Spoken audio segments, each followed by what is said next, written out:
تفسیر ضیاء القرآن جلد نمبر 3 16واں پارہ بسم اللہ الرحمن الرحیم سورہ طٰہٰ آیت نمبر 116 وَإِذْ قُلْنَا لِلْمَلَائِكَةِ اسْجُدُوا لِآدَمَ فَسَجَدُوا إِلَّا إِبْلِيسَ أَبَى ترجمہ، اور جب ہم نے حکم دیا فرشتوں کو کہ سجدہ کرو آدم کو تو سب نے سجدہ کیا سوائے ابلیس کے، اس نے حکم بجا لانے سے انکار کر دیا۔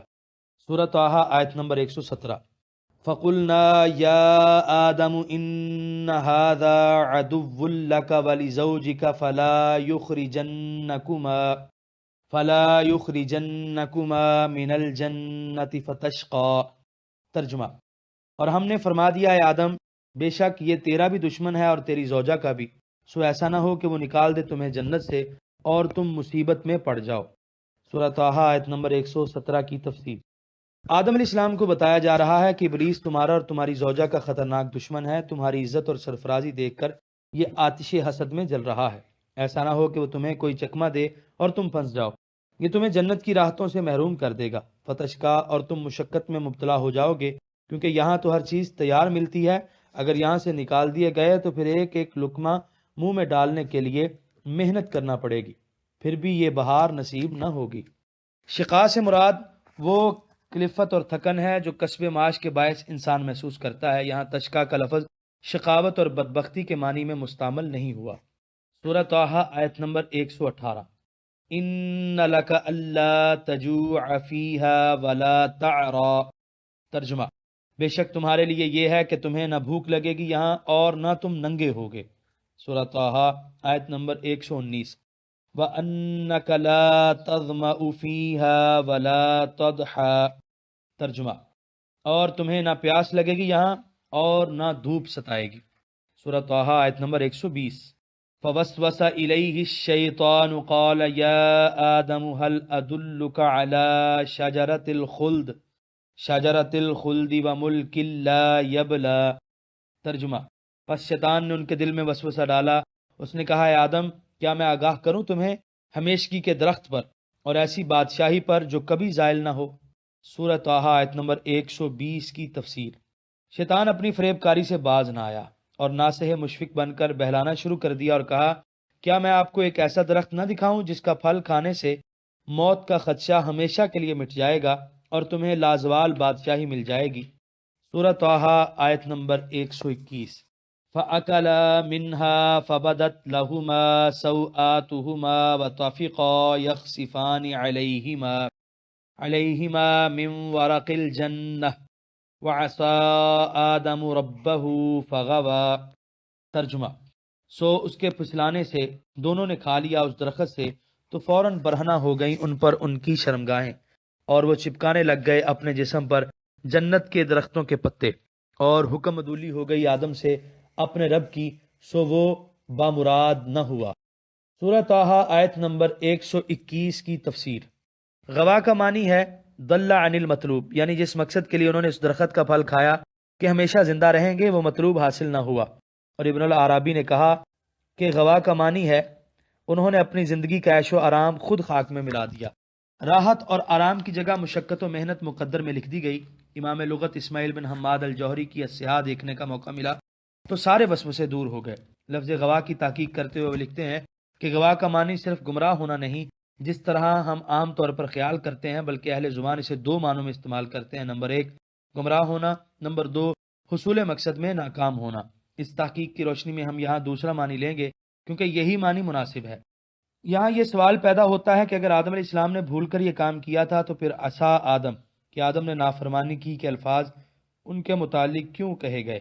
تو اس کا صحیح جواب یہ ہے کہ نیک لوگوں کی نیکیاں بسا اوقات مقربین بارگاہ الہی کی سیئات شمار کی جاتی ہیں۔ خطا اور نسیان پر اگرچہ انسان سے مواخذہ نہیں ہوگا اور انسان عذاب کا مستحق قرار نہیں پائے گا، لیکن خاص کا معاملہ اور ہے، ان سے ترک اولا پر بھی مواخذہ ہوتا ہے۔ رومی فرماتے ہیں کہ آدم علیہ السلام نور قدیم کی آنکھ تھے اور آنکھ میں اگر ایک بال بھی پڑ جائے تو وہ کوہ عظیم کی طرح ناقابل برداشت ہوتا ہے۔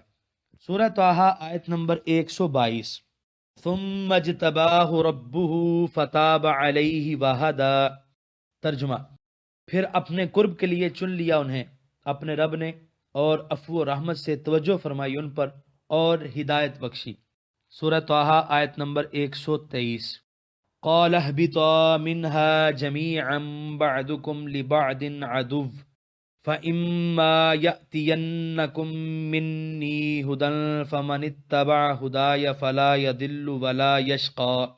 ترجمہ، حکم ملا دونوں اتر جاؤ یہاں سے اکٹھے، تم ایک دوسرے کے دشمن ہوگے، پس اگر آئے تمہارے پاس میری طرف سے ہدایت تو جس نے پیروی کی میری ہدایت کی تو نہ وہ بھٹکے گا اور نہ بد نصیب ہوگا۔ سورہ طٰہٰ آیت نمبر 123 کی تفسیر۔ حضرت ابن عباس نے اس آیت کی تشریح کرتے ہوئے فرمایا کہ جو شخص قرآن کریم کی تلاوت کرتا ہے اور اس کے احکام پر عمل کرتا ہے، اللہ تعالیٰ اسے دنیا میں گمراہ ہونے سے بچائے گا اور قیامت کے دن عذاب علیم سے محفوظ رکھے گا۔ سورہ طٰہٰ آیت نمبر 124۔ وَمَنْ أَعْرَضَ عَنْ ذِكْرِي فَإِنَّ لَهُ مَعِيشَةً ضَنكًا وَنَحْشُرُهُ يَوْمَ الْقِيَامَةِ أَعْمَى۔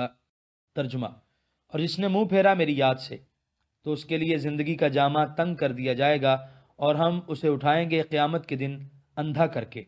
سورہ طٰہٰ آیت نمبر 124 کے پہلے حصے کی تفسیر۔ دن کا مصدر ہے، اس کا معنی تنگ ہونا، یہاں یہ معیشتاً کی صفت واقع ہوا ہے، اور جب مصدر صفت واقع ہو جیسے زید عدل تو مبالغے پر دلالت کرتا ہے، اس لیے مذکر اور مؤنث دونوں کی صفت واقع ہو سکتا ہے۔ علامہ ابن کثیر اس آیت کی وضاحت کرتے ہوئے لکھتے ہیں کہ جو شخص ذکر الہی سے منہ موڑتا ہے اور احکام خداوندی سے روگردانی کرتا ہے، وہ دولت اور ثروت کے انبار جمع کر لینے کے باوجود، جاہ و جلال کے بلند ترین مناصب پر فائز ہونے کے باوجود اطمینان قلب کی نعمت سے محروم رہتا ہے۔ اس کے دسترخوان پر لذیذ ترین کھانے چنے جاتے ہیں، وہ بیش قیمت لباس زیب تن کیے ہوتا ہے، لیکن اس کا دل اداس، روح بے چین اور طبیعت افسردہ رہتی ہے۔ سچی خوشی سے وہ کبھی بہرہ مند نہیں ہوتا، دن رات دولت یا اقتدار کے حصول میں سرگرداں رہتا ہے، پھر اس کی حفاظت کی فکر ہر وقت دامن گیر رہتی ہے، وہ حرام اور ناجائز ذرائع استعمال کرنے سے باز نہیں آتا۔ اس طرح اس کا ضمیر اسے ملامت کرتا ہے، اور یہ ملامت بڑی شدید اور دل گداز قسم کی ہوتی ہے۔ وہ خود اپنی آنکھوں میں مجرم ہوتا ہے، اس کے دامن کے بدنما داغ اسے ہر وقت گھورتے رہتے ہیں۔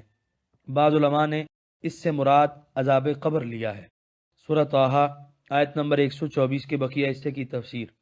ہم اسے اٹھائیں گے قیامت کے دن اندھا کر کے۔ یہ سزا تو دنیا میں ملی، اور جب روز محشر اٹھے گا تو اندھا ہو کر اٹھے گا، ہر طرف اندھیرا ہی اندھیرا پھیلا ہوا محسوس ہوگا۔ دوسری آیت میں ہے وَنَحْشُرُهُمْ يَوْمَ الْقِيَامَةِ عَلَىٰ وُجُوهِهِمْ عُمْيًا وَبُكْمًا وَصُمًّا۔ سورہ بنی اسرائیل آیت 97، یعنی ہم انہیں قیامت کے دن ان کے منہ کے بل اٹھائیں گے، اندھے، گونگے اور بہرے۔ سورہ طٰہٰ آیت نمبر 125۔ قال رب لما حشرتنی اعمی وقد كنت بصیرا۔ ترجمہ، وہ کہے گا اے میرے رب، کیوں اٹھایا ہے تو نے مجھے نابینا کر کے، میں تو پہلے بالکل بینا تھا۔ سورہ طٰہٰ آیت نمبر 125 کی تفسیر۔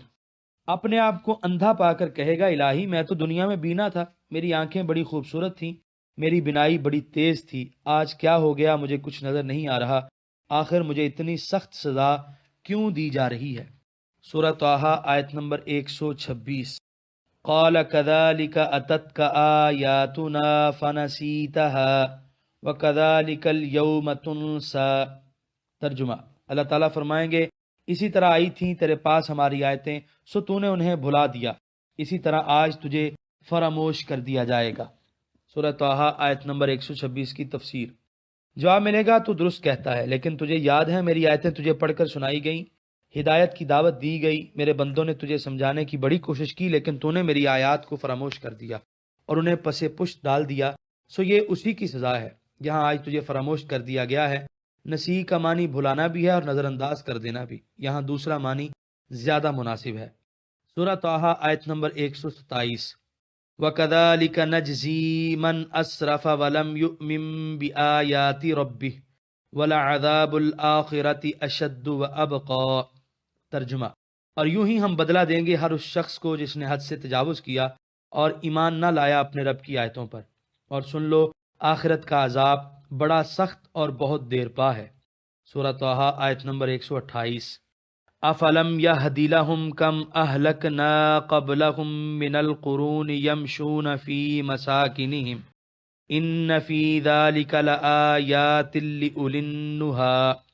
ترجمہ، کیا یہ بات انہیں راہ راست نہ دکھا سکی کہ کتنی قومیں تھیں جن کو ہم نے بدعمالیوں کے باعث ان سے پہلے برباد کر دیا. چلتے پھرتے ہیں یہ لوگ جن کے اجڑے ہوئے مکانوں میں. اس میں ہماری قدرت کی نشانیاں ہیں دانش مندوں کے لیے. سورۃ طٰہٰ آیت نمبر 128 کی تفسیر. ذکر آدم کے بعد اب روئے سخن کفار مکہ کی طرف ہے. وہ تجارت پیشہ لوگ تھے اور آئے دن انہیں سفر درپیش رہا کرتا تھا. کبھی شام کی طرف جا رہے ہیں اور کبھی یمن کی سفر کی تیاری ہو رہی ہے. اس نئے سفر ان کا گزر کئی اجڑی ہوئی بستیوں اور ویران کھنڈروں کے پاس سے ہوا کرتا تھا. ان سے پوچھا جا رہا ہے کہ ان اجاڑ بستیوں اور ویران کھنڈروں کے پاس سے گزرتے ہوئے تم نے یہ کبھی نہیں سوچا کہ یہاں بھی کبھی لوگ بستے تھے؟ یہ بستیاں بھی زندگی کی رنگینیوں سے آباد تھیں. آج یہاں کیوں خاک اڑ رہی ہے؟ یہاں بسنے والے لوگوں پر یہ کیا افتاد پڑی کہ اپنے خوبصورت مکانوں کو چھوڑ کر چلے گئے؟ اور کہاں چلے گئے؟ اگر تم نے کبھی زحمت فکر برداشت کی ہوتی تو تمہیں پتہ چل جاتا کہ انہوں نے خدا بند تعالیٰ کی نافرمانی کی اور انہیں برباد کر دیا گیا.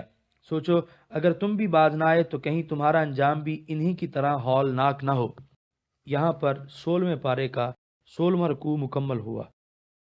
آپ دیکھ رہے ہیں PATF Islamic info YouTube channel. مزید اسلامک ویڈیوز کے لیے ہمارا چینل سبسکرائب کریں. قرآن کریم کے مفہوم کو واضح کرنے کی یہ فقیرانہ کوشش اگر آپ کو اچھی لگی ہو اور آپ ہماری حوصلہ افزائی کرنا چاہیں تو اس ویڈیو کو شیئر کر دیجیے، کیونکہ تبلیغ دین فرض ہے. ہم نے اپنے حصے کا چراغ روشن کیا، دعا ہے کہ آپ بھی اپنے حصے کا کریں.